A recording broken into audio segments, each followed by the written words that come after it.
प्रिय मित्रों, जय श्री राधे, हर हर महादेव, जय भोलेनाथ। भगवान आपकी हर मनोकामना पूरी करे, आपका परिवार सुखी रहे, स्वस्थ रहे, सदा ही धन धान्य में वृद्धि हो, यही मेरी मंगल कामना।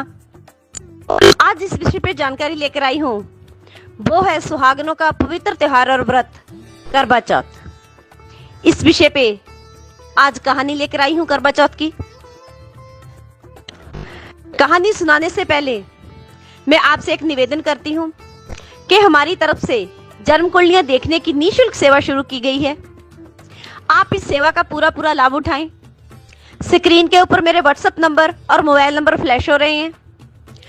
आपकी कोई भी समस्या हो, किसी भी प्रकार की, आपस में ना बनती हो, घर में झगड़ा रहता हो, कोई तांत्रिक क्रिया से आप परेशान हो, कारोबार या फैक्ट्री में काम आपका ना चल रहा हो, बार बार आपकी नौकरी की कोशिश करने पर भी आपको नौकरी ना मिल रही हो, बाहर जाने की इच्छा में, फॉरेन जाने की इच्छा में आप बार बार आईलेट्स कर रहे हैं, आपके बैंड ना रहे हो, या आपका विदेश का कार्य बन ही ना रहा हो, घर में, आस पड़ोस में, दोस्त मित्रों में कोई भी किसी बीमारी से ग्रस्त हो, किसी के बच्चे कहने में ना हो, या पढ़ाई में मन ना लगा रहे हो, आपके ऊपर झूठे आरोप लग रहे हो, या किसी कोर्ट कचहरी की वजह से आप परेशान है, केस चलता ही जा रहा है, खत्म ही होने में नहीं आ रहा, बेल ही नहीं मिल रही, किसी भी तरह की आपकी परेशानी हो, आप अपना जन्म समय, जन्म स्थान और बर्थ डिटेल पूरी भेजकर अपनी समस्या का समाधान मुझसे पा सकते हैं। अगर आपके पास जन्म तिथि, जन्म समय वो बर्थ डिटेल पूरी नहीं है, फिर आप 1 से लेकर 100 के बीच में गिनती का कोई भी अंक भेजकर अपनी समस्या का समाधान पा सकते हैं। हमारे यहाँ हवन यज्ञ, पूजा पाठ, सिद्ध मंत्रों द्वारा, जो हमारी मेहनत करके सिद्ध किए गए तन मंत्र, उनके द्वारा हम सबकी समस्या का समाधान करते हैं। चलो शुरू करते हैं आज की जानकारी। करवा चौथ की कहानी। सुहागन स्त्रियों का बड़ा पवित्र त्योहार होता है। अपने पति की लंबी आयु के लिए करवा चौथ का व्रत हर सुहागन स्त्री धारण करती है। कुंवारी कन्या इस त्योहार को मनवांछित वर प्राप्त करने के लिए धारण करती हैं। एक समय की बात है, किसी गांव में एक साहूकार के 7 बेटे और एक बेटी थी। बेटी की शादी हुई, वो अपने ससुराल से करवा चौथ का व्रत रखने के लिए अपने मायके आई। साहूकार की पत्नी ने अपनी बेटी और 7 बहुओं के साथ में व्रत धारण किया। शाम के समय जब साहूकार के पुत्र अपने अपने कारोबार से घर लौटे, खाना खाने बैठने लगे, तो उन्होंने अपनी बहन से खाना खाने के लिए आग्रह किया। तो बहन ने अपने भाइयों को करवा चौथ के व्रत की बात बताई कि आज भैया मेरा व्रत है, आज मैं अभी खाना नहीं खाऊंगी, मैं चंद्रमा को के दर्शन करके और चंद्रमा को अर्घ देकर ही खाना खाऊंगी। 7 भाइयों की बड़ी लाडली बहन थी वो, इसलिए भाई बड़े नटखट स्वभाव के थे और शरारती थे। उन्होंने अपने मन में एक विचार, उनके मन में एक पैदा हुआ। उन्होंने क्या किया, पहाड़ी के पीछे एक मोमबत्ती जलाकर छलनी उसके आगे रख दी। छलनी की गुलाई में ऐसे लग रहा था जैसे पहाड़ियों के पीछे से चंद्रमा निकल आया हो। उन्होंने अपनी बहन से कहा कि देखो चंद्रमा आ गया है, अब आप चंद्रमा के दर्शन करो और चंद्रमा को अर्घ देकर उनकी पूजा करके अन्न ग्रहण करो। तब उस लड़की ने अपनी भाभियों से कहा कि भाभी मैं चंद्रमा को अर्घ देने के लिए जा रही हूँ।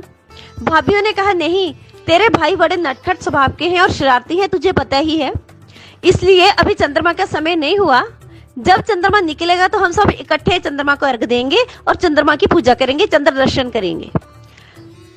लड़की को अपने भाइयों के ऊपर पूरा विश्वास था, इसलिए उसने भाइयों की मानी।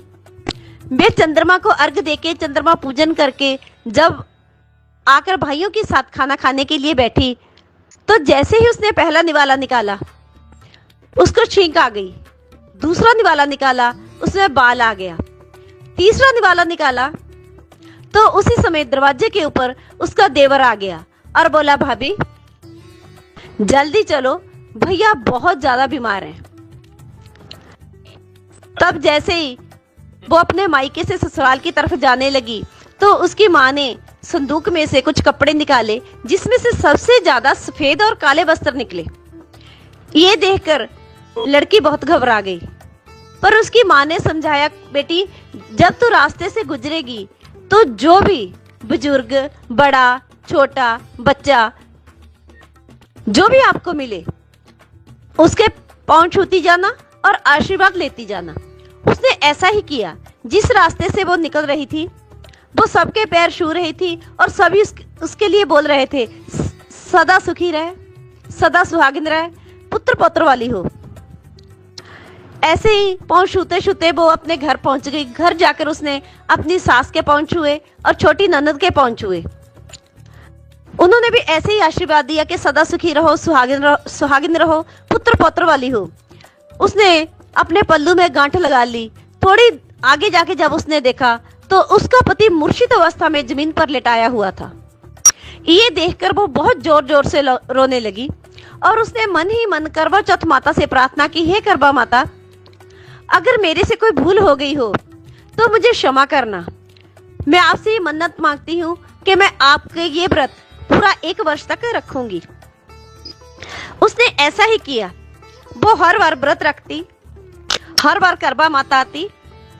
जब चौथ माता आती तो वो कहती कि अगली चौथ माता आएगी, उसके लिए आप अपनी पति की लंबी आयु के लिए निवेदन करना। उसके बाद हर महीने 1 से 1 चौथ माता आती गई। जब आश्विन मास की चौथ माता आई तब उसने समझाया कि आपसे कार्तिक मास की बड़ी चौथ माता नाराज है। कार्तिक मास की जो चौथ माता वो सबसे बड़ी चौथ माता मानी जाती है, वो नाराज है।